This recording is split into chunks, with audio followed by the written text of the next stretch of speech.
السلام علیکم دوستو، کیسے ہیں آپ سب؟ میں زبینہ فیاض ایک بار پھر آپ کے ساتھ میں شروع کر رہی ہوں فنائے جنون بائی مرہا راجپوت ایپیسوڈ 22۔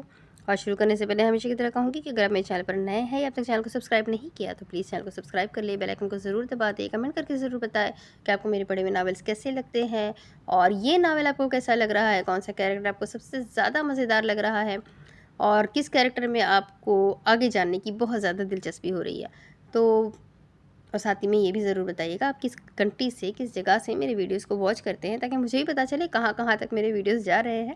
ٹھیک ہے، تو چلے پھر شروع کرتے ہیں جلدی سے اس ناول کو آگے، کیونکہ بہت انٹرسٹنگ چل رہا ہے اور میں خود بھی چاہ رہی ہوں جلدی سے جلدی زیادہ سے زیادہ پڑھ لوں، تاکہ مجھے آپ سب سے پہلے یہ راز، جتنے بھی راز ہیں اس ناول کے، سب پتہ چل جائے۔ تو چلے شروع کرتے ہیں۔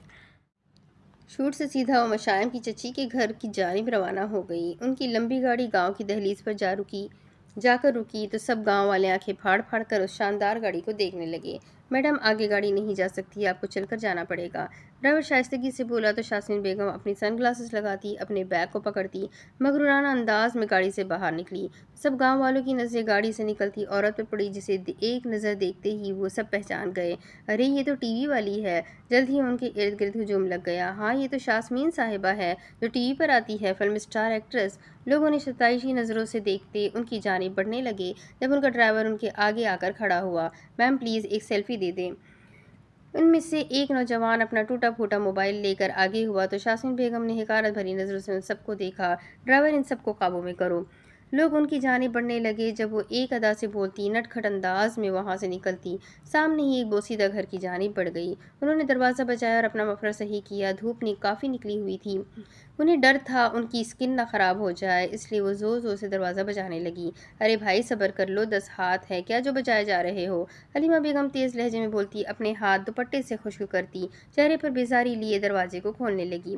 پھر دروازہ کھولتے ہی جیسے ہی ان کی نظر شاسمین صاحبہ سے ٹکرائی، وہ ایک دم سے مبہوت ہوئی۔ شاسمین صاحبہ، آپ یہاں ہم غریبوں کی دہلیز پر؟ وہ تو حیرت میں ڈوبتی گش کھاتی رہ گئی تھی۔ تو شاسمین بیگم اس کی حیرت پر ایک لمبا سانس لے کر آنکھیں گھماتی اپنے ہاتھ کو جھٹکتی آگے کی جانب بڑھ گئی۔ مجھے تو یقین نہیں آ رہا فلم اسٹار کی مشہور اداکار خود چل کر میرے گھر آئی ہے۔ شاسمین خود ہی وہاں پڑی بیڈ شیٹ کے نیچے کرسی پر جا بیٹھی تو حلیمہ بیگم ان کے نزدیک آئی۔ زیادہ ہواؤں میں اڑنے کی ضرورت نہیں ہے، مجھے تمہاری بھتیجی کے بارے میں بات کرنی ہے۔ انہوں نے سیدھا مدعے کی بات کی تو وہ بھی کرسی کھینچتی ان کے پاس بیٹھی۔ کون سی بھتیجی؟ کہاں کی بھتیجی؟ انہوں نے شانے اچکایا۔ مشائم خان تمہاری بھتیجی، مجھے اس کے بارے میں تم سے بات کرنی ہے، تو جو میں پوچھوں گی مجھے سچ سچ بتانا، سمجھ گئی تم؟ ان کا انداز ٹھوس تھا جس پر انہوں نے اپنی آنکھیں سکیڑی۔ مشائم کو آپ کیسے جانتی ہیں؟ تمہاری بھتیجی مشائم میرے گھر کی بہو ہے۔ اب تمہیں یہ تو پتا ہے کہ میں انڈسٹری کی مشہور اداکارہ ہوں، پھر یہ نہیں پتا چل سکا کہ تمہاری منحوس بھتیجی بدقسمتی سے میری بہو بن گئی ہے۔ ان کا انداز ٹونٹ کرنے والا تھا جس پر حلیمہ بیگم سکتے میں ڈوبی۔ کیا مشائم آپ کی بہو؟ کیا سچ میں؟ یہ کب ہوا؟ یہ کیسے ہوا؟ اس منحوس نے آپ کے بیٹے پر بھی ڈورے ڈال دیے؟ بکواس بند کرو، میرا بیٹا اسے پسند نہیں کرتا، وہ تو بس مجبوری میں اسے مشائم سے نکاح کرنا پڑا۔ لیکن تمہاری وہ بھتیجی، اس کی مجھے ایک انفارمیشن چاہیے۔ وہ کہاں سے آئی ہے؟ کب آئی؟ کیوں آئی؟ اس کا تم لوگوں کے ساتھ کیا رشتہ ہے؟ وہ تمہاری کیا لگتی ہے؟ اس کے ماں باپ کون ہیں اور تم نے اسے گھر سے کیوں نکالا؟ مجھے سب کچھ جاننا ہے جو کہ تم بتاؤ گی، سمجھ گئی؟ تو اب جلدی سے بولنا شروع کرو۔ تمہاری زبان سے سچ نکلنا چاہیے، ورنہ جھوٹ بولنے پر میں تمہاری زبان جلا سکتی ہوں۔ ان کے خطرناک تیوروں پر حلیمہ بیگم کے گلے میں ابھرتی گلٹی معدوم ہوئی۔ وہ میرے شوہر کے دوست کی بیٹی ہے، وہ 2 سال پہلے یہاں پر آئی تھی، اس کے پیرنٹس کی ڈیتھ ہو گئی تھی، اس کا کوئی رشتہ دار نہیں تھا، اس لیے میرے شوہر اسے یہاں پر لے آئے۔ اس کی خوبصورتی کی وجہ سے میری بیٹی کا رشتہ نہیں ہو رہا تھا، اس لیے میں نے اسے دوسرے گاؤں کچھ دنوں کے لیے بھیجا، مگر وہ آپ لوگوں کے پاس کیسے آ گئی میں کچھ نہیں جانتی۔ اپنی انگلیوں کو مروڑتی وہ سارا کچھ بول کر خاموش ہوئی تو شاسمین بیگم کچھ سوچنے لگی۔ تو اس کا آئی ڈی کارڈ وہ تو تمہارے پاس ہوگا نا؟ جی وہ میرے پاس ہی ہے، اس کی ساری فائل اس کے چچا کے پاس ہے، مگر آئی ڈی کارڈ میرے پاس ہے۔ اچھا، آئی ڈی کارڈ وہ لاؤ اس کا فوراً سے۔ انہوں نے کرسی کی پشت سے ٹیک لگاتے ٹانگ پر ٹانگ چڑھاتے ہوئے کہا تو حلیمہ کرسی چھوڑ کر اٹھتی کمرے کی جانب بڑھی، پھر 2 ہی منٹ میں باہر آتی وہ ان کی جانب آئی، اس کا آئی ڈی کارڈ بڑھا گئی۔ شاسمین بیگم نے پکڑا اور دیکھا، فرنٹ کے سائڈ پر اس کی پک تھی، شناختی کارڈ کی ایشو ڈیٹ دیکھی تو وہ 5 سال پرانا تھا، اب ایکسپائر ہونے والا تھا۔ اس کی ڈیٹ آف برتھ پر 4 جنوری 2004 کی تھی۔ وہ کچھ پریشان سی ہوئی تھی، اس کے مطابق سب کچھ الٹ گیا تھا۔ وہ مشائم ہی تھی، اس کی شکل، ڈیٹ آف برتھ، اس کا ایڈریس سب کچھ مختلف تھا۔ وہ 20 سال کی تھی جبکہ زرلین 23 سال کی تھی۔ ان کا شک غلط ثابت ہوا تھا۔ انہوں نے اپنے ہونٹ بھیجے۔ تمہارا شوہر کہاں ہے؟ کیا نام ہے اس کا؟ وہ جی میرے شوہر مزدور ہے، وہ کام پر گئے ہیں، ان کا نام جمیل ہے۔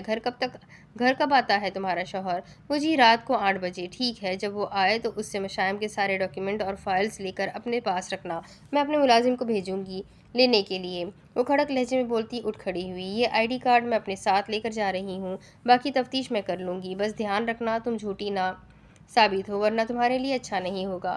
ان کے چہرے پر پھنکارتی وہ ان کا حلق خوش کرتی آگے کی جانب بڑھ گئی۔ رات کو میرا ملازم آئے گا، فائل اس کے حوالے کر دینا۔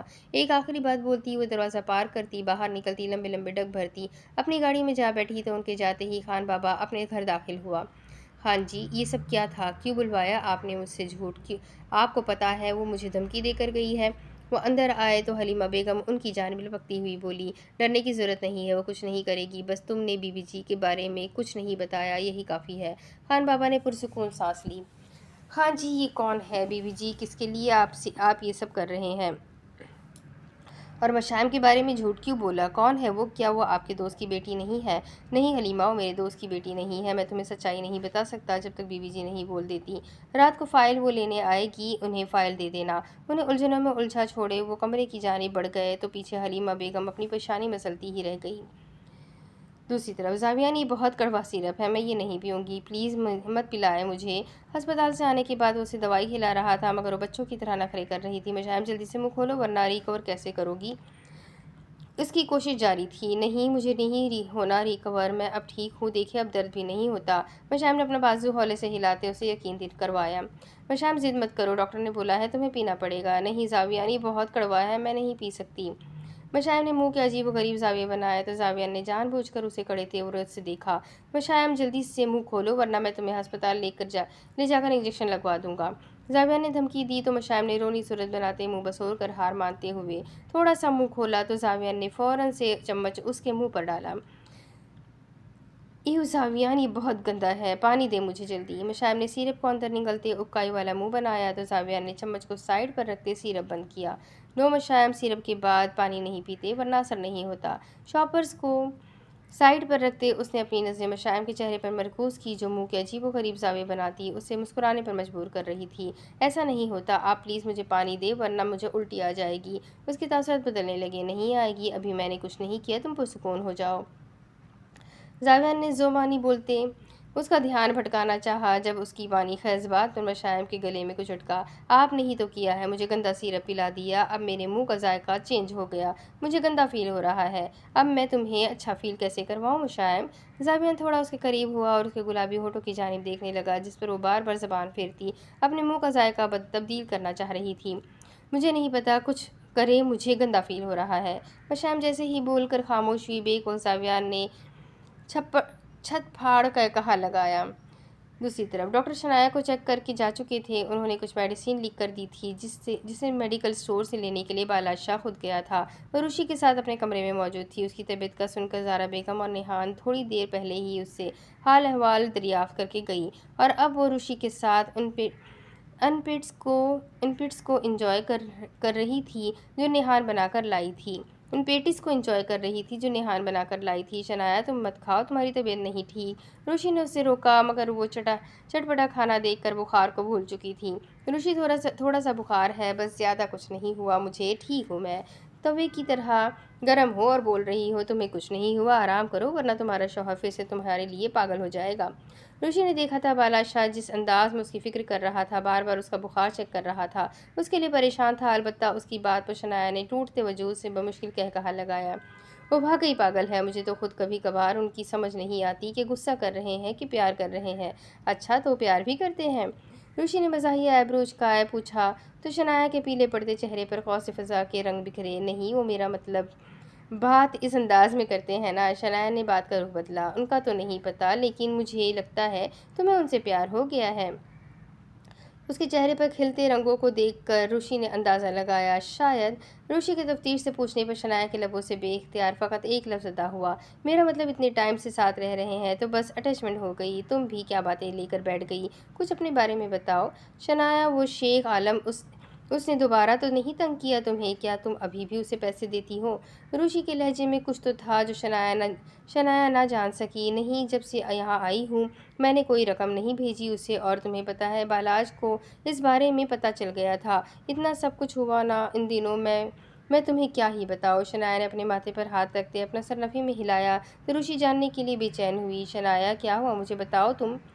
اس کی حیرت سے پوچھنے پر شنایا نے الف سے لے کر یہ تک اسے ساری بات سنائی، جسے حیرت و تعجب سے سنتے اس کا منہ کھلتا چلا گیا۔ کیا تمہارے شوہر نے اسے قبضے میں کر لیا؟ اس کی حیرت شنایا کو ٹھٹکانے لگی تھی۔ ہاں روشی، انہیں سب پتہ چل چکا تھا، انہوں نے اسے قید کر لیا، اور ان دنوں میں انہوں نے مجھ سے موبائل لے لیا، جس کی وجہ میں کچھ دنوں سے کسی سے رابطے میں بھی نہیں ہوں، اس لیے میری تم سے بھی بات نہیں ہو سکی۔ لیکن شنایا تم شور ہونا کہ اس کے پاس اب ہمارا کوئی ڈیٹا نہیں ہے؟ ہاں روشی، میں نے بالا سے پوچھا تھا، ان کے پاس اس کا موبائل موجود ہے جس میں کچھ بھی نہیں تھا، اگر کچھ تھا بھی تو وہ کلیئر کر چکے ہیں۔ تم پریشان مت ہونا، میں پہلے بھی تمہارے لیے سب کچھ کر رہی تھی، میں اب بھی تمہارے لیے ہی سب کچھ کروں گی۔ شنایا نے اس کی جانب دیکھ کر مسکراتے پیار سے اس کے دونوں ہاتھوں کو اپنے ہاتھوں میں لیا۔ یہ سب چھوڑو، تم مجھے یہ بتاؤ تمہارے بھائی نے آنے کی اجازت کیسے دی؟ بے تکی باتوں سے نکلتے اس نے بات کا رخ بدلا تو روشی نے جلد ہی خود کو سپاٹ کیا۔ کیا بتاؤ، آنے ہی نہیں دے رہے تھے، مگر مجھے پتہ چلا کہ تمہاری بھابھی کو گولی لگی تھی، تو بھائی کو یہی بول کر آئی ہوں کہ ان کا پتہ لینے جا رہی ہوں۔ روشی آرام سے بولی، جس پر شنایا کا چہرہ ہونکوں کی طرح کھلا۔ واٹ، یہ کیا بول رہی ہو تم روشی؟ گولی کسے اور کیسے لگی؟ لحاف کو خود پر سے تھوڑا پیچھے کرتی وہ ٹیک چھوڑتی صحیح ہو کر بیٹھی۔ شنایا، تمہاری بھابھی زاویان بھائی کی بیوی مشائم کو بازو پر گولی لگی تھی، کیا تمہیں نہیں پتہ؟ نہیں روشی، مجھے تو اس بارے میں کچھ نہیں پتہ۔ شنایا کے چہرے کے تاثرات بدلے۔ کیا تمہیں تمہارے شوہر نے بھی نہیں بتایا؟ آج وہ وہاں آئے تھے جب میں وہاں گئی تھی، میں نے انہیں اکیلے گاڑی میں بیٹھتے دیکھا تھا، پھر میں اندر چلی گئی تھی، تمہاری بھابھی ہسپتال جا رہی تھی، مگر انہیں میری وجہ سے پھر رکنا پڑا۔ روشی کے مزید بتانے پر شنایا کو اس بار بالاج شاہ پر ڈھیر سارا تیش چڑھا۔ ایک تو انہوں نے مجھ سے میرا موبائل لے لیا، جس کی وجہ سے میرا گھر پر رابطہ بھی نہیں ہوا، اور نہ روز میری بھائی سے یا شہزاد سے بات ہوتی تھی، اور پھر انہوں نے اتنا ضروری بھی نہیں سمجھا کہ مجھے بتا ہی دیتے۔ شنایا صحیح معنی میں بھڑکنے لگی۔ واقعی شنایا کہ تمہیں اپنے گھر کی کوئی خبر نہیں ہوتی؟ ابھی کچھ وقت پہلے تمہاری ماما کی اتنی نیوز چل رہی تھی، کیا تم نے وہ بھی نہیں دیکھی؟ نہیں روشی، مجھے اس بارے میں کچھ بھی نہیں پتہ۔ کون سی نیوز؟ کیسی نیوز؟ مجھے کیوں نہیں کچھ پتہ؟ بالاج مجھے باخبر کیوں رکھتے ہیں؟ وہ مجھے کیوں کچھ نہیں بتاتے؟ شنایا کو طیش آنے لگا۔ شنایا، تمہاری طبیعت ٹھیک نہیں ہے، غصہ مت کرو، کیا پتہ انہیں بھول گیا ہو۔ ایسے کیسے وہ بھول گئے؟ میرے بھائی کو قاتل کہنا تو وہ بھولے نہیں، مجھ سے دشمنی نبھانا تو وہ بھولے نہیں، پھر یہ کیسے بھول سکتے ہیں؟ ان کی وجہ سے میں نے کبھی گھر جانے کا ذکر نہیں کیا، اور یہ ہے کہ مجھے کچھ بتاتے بھی نہیں ہیں، میں کیسے غصہ نہ کروں؟ میرا جینا حرام کر رہے ہیں، خود چاہے جو مرضی کرے۔ اپنی پہلی بیوی کو ابھی تک انہوں نے حویلی میں رکھا ہوا ہے، میں نے انہیں کچھ بولا نہیں، نہ وہ مرد ہے تو انہیں کیا لگتا ہے وہ مجھے دبا لیں گے؟ میرے گھر میں اتنا کچھ ہو جائے گا، وہ مجھے بتائیں گے بھی نہیں؟ شنایا سرخ انگارہ ہو گئی، اس کی پیشانی پر بے شمار بل پڑنے لگے، اس کی آنکھیں غصے کی وجہ سے نم ہوئی، وہ آگ بگولا ہوتی بولتی چلی گئی۔ یہ جانے بغیر کہ دروازے کے پار کھڑا بالاج اس کی ایک بات سن چکا تھا، جس نے اب خود پر ضبط کرتے اپنی مٹھیوں کو دبوچا تھا اور اپنے قدم اندر کی جانب بڑھائے۔ اتنا بھڑکنے کی ضرورت نہیں ہے شنایا، ڈاکٹر نے بولا ہے آرام کرو تو آرام کرو۔ سرد برفیلے لہجے میں بولتے اس نے اپنی غضبناک نظریں شنایا پر ہی مرکوز رکھی تو وہ اپنی ناک کی نتھیں پھلاتی ہوئی بیڈ پر لیٹنے کی بجائے غض و غضب کے عالم میں اٹھ کھڑی ہوئی۔ اسے دیکھ کر روشی کو معاملہ بگڑتا ہوا محسوس ہوا تو اس نے وہاں سے جانے میں ہی عافیت سمجھی۔ شنایا، اب میں چلتی ہوں، کافی وقت ہو گیا ہے۔ روشی نے اپنا بیگ اٹھاتے اور اس سے ملنے لگی، پھر بالاج شاہ کو دور سے ہی سلام کرتی اور شنایا کو پرسکون رہنے کا کہتی ان کے کمرے سے نکل گئی۔ اس کے جاتے ہی شنایا کی ناتوز سے اسے دیکھتی چہرے پر خطرناک حد تک تاثرات لیے اس کی جانب بڑھ گئی۔ دوسری طرف گارڈن میں ٹہلتا ہوا وہ مسلسل مشائم کے بارے میں سوچ رہا تھا، اس کی ادائیں، اس کی معصومیت زاویان کو گھائل کرنے لگی۔ اس نے اپنے بالوں میں انگلیاں پھنسائے انہیں کھینچا، اس کا دماغ انگنت سوالات میں جھڑک گیا۔ یہ میں کیا کر بیٹھا ہوں؟ یہ مجھ سے کیا ہو گیا؟ میں ایسا نہیں کرنا چاہتا تھا، میں تو زرلین سے عشق کرتا ہوں نا، پھر میں اس کی جگہ مشائم کو کیسے دے سکتا ہوں؟ تازہ ہوا میں سانس لیتے اس نے خود کو کوستے ہوئے ہری گھاس پر اس طرح بھی کی کیفیت میں یہاں وہاں ٹہلنا شروع کر دیا۔ اسے دیکھ کر مجھے کیا ہو گیا تھا؟ کیوں اس کی باتیں میرے دل میں لگتی ہے؟ کیوں میں اس کے لیے اتنا فکر مند ہوتا ہوں؟ کیوں اس سے مجھے اپنائیت کا احساس ہوتا ہے؟ کیوں وہ مجھے اچھی لگنے لگی ہے؟ زاویان خود کلامی کرنے لگا جب اپنی آخری بات کو اس نے دوبارہ سے دہرایا، کیا وہ مجھے اچھی لگنے لگی ہے؟ نہیں، ایسا کیسے ہو سکتا ہے؟ میں یا میرا دل کسی اور کو کیسے پسند کر سکتا ہے؟ نہیں، یہ نہیں ہو سکتا۔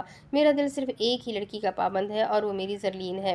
میرا دل بے وفائی نہیں کر سکتا، میں ایسا نہیں ہونے دے سکتا۔ اس کی سرمئی آنکھوں میں نمی اور وحشت ایک ساتھ آئی تھی، اس کی سفید رنگت پھیکی پڑنے لگی تھی، اس کے کان سرخ ہو گئے تھے۔ زاویان خود کو سنبھال، تو صرف زرلین سے عشق کرتا ہے، اس کے علاوہ کسی دوسری لڑکی کو اپنے دل میں جگہ نہیں دے سکتا۔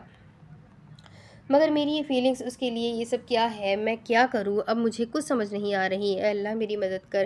میں نہیں جانتا جو مجھے فیل ہو رہا ہے، جو میں کر رہا ہوں وہ صحیح بھی ہے یا نہیں۔ اس نے اپنا سر اوپر آسمان کی جانب اٹھایا، وہ اللہ کو یاد کرنے لگا تھا۔ حالانکہ ایسے معاملات میں وہ اکثر اللہ کو بھول جاتا تھا۔ وہ اللہ سے مدد نہیں مانگتا تھا، وہ اللہ کو پکارنا بھول بیٹھا تھا۔ مگر آج صرف وہ مشائم کی وجہ سے دوبارہ سے اللہ سے جڑنے لگا تھا، اور شاید اس کی یہی ادا اس کے حق میں ہر چیز بہتر کرنے والی تھی۔ جلد ہی اسے وہ سب ملنے والا تھا جو اس نے رو رو کر اللہ سے مانگا تھا۔ آپ نے سنا اس نے مجھے کیا کہا؟ وہ کہتا ہے وہ مجھے لندن بھیج دے گا، مجھے طلاق دے دے گا، لیکن اگر وہ ابھی خاموش ہے تو صرف میرے ان زخموں کی وجہ سے۔ وہ کہتا ہے وہ مجھے ایسی حالت میں لندن نہیں بھیج سکتا، اور آپ مجھے کہہ رہی ہیں میں کوشش جاری رکھوں۔ کوشش کر کے بھی دیکھ لیا ہے، نفرت ڈلوانی تھی نا ان کے درمیان۔ اب آپ خود جا کر دیکھیں، ذرا شنایا بیمار ہے اور وہ اس کے لیے ایسے فکر مند ہو رہا ہے جیسے شنایا کو ونی میں نہیں بلکہ اپنی پسند سے لایا ہو، اور آپ جانتی ہے جن زخموں کی وجہ سے وہ فی الحال خاموش ہے وہ زخم نہیں میک اپ ہے۔ اور میں کب تک یہ زخم اپنے جسم پر بناتی رہوں گی؟ کب تک میں یہ سب کرتی رہوں گی؟ آخر ایک نہ ایک دن یہ زخم ختم ہو جائیں گے اور وہ مجھے طلاق دے کر حویلی سے نکال دے گا۔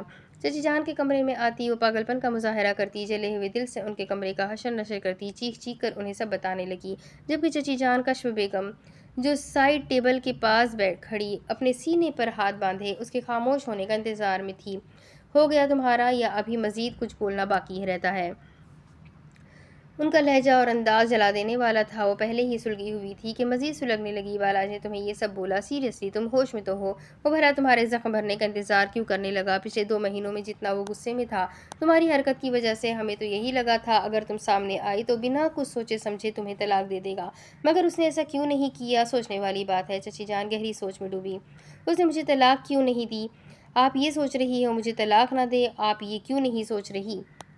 امبر شاہ اپنے آپے سے باہر ہوتی چیخی جب چچی جان اس کے پاس آتے ہی اپنا ہاتھ ہوا میں لے کر جاتی، اسے ہوش دلانے کے لیے ایک شاندار تھپڑ اس کے منہ پر مار گئی۔